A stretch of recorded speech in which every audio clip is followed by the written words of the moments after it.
Sa punto pong ito ay kamustahin naman natin ang sitwasyon sa may NAIA Terminal 1 kasabay ng inaasahang pagdating ng naarestong si dating Bamban-Tarlac Mayor Alice Guo. Yan ang ulat ni Joshua Garcia live. Joshua?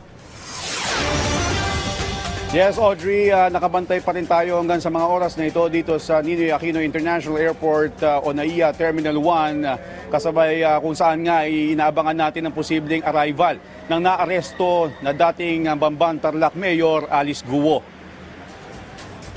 Audrey, kasama nating naka-standby sa mga oras na ito ang iba pa miyembro ng media dito sa labas ng NAIA Terminal 1 para sa pagdating ng dating alkalde ng Bamban-Tarlac na si Alice Guo. Matapos nga itong maaresto sa isang hotel sa Tanggerang City sa Jakarta, Indonesia, pasado alauna ng madaling araw kanina. Ayon sa Bureau of Immigration o BI, tinuring na illegal alien ng Indonesian authority si Guo.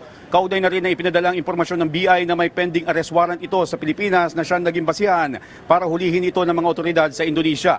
Nauna na rin sinabi ni Senator Risa Hontiveros kanina na sakali makabalik ng bansa ngayong araw si Guo ay pipilitin na maiharap agad ito bukas para sa pagdinig sa Senado para bigyan linaw ang mga kinakaharap nitong issue at akusasyon may koneksyon sa illegal na pogo. Kung saan hindi basta pwedeng isangkalan ni Guo ang right to self-incrimination dahil ayon sa Korte Suprema, depende sa tanong ang paggamit ng karapatang ito.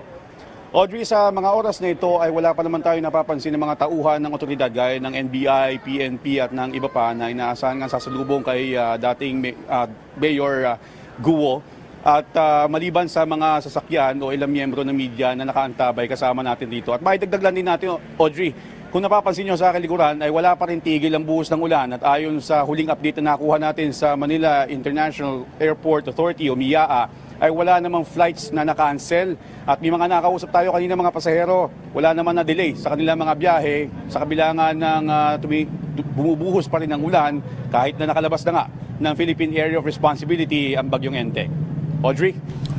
Maraming salamat, Joshua Garcia.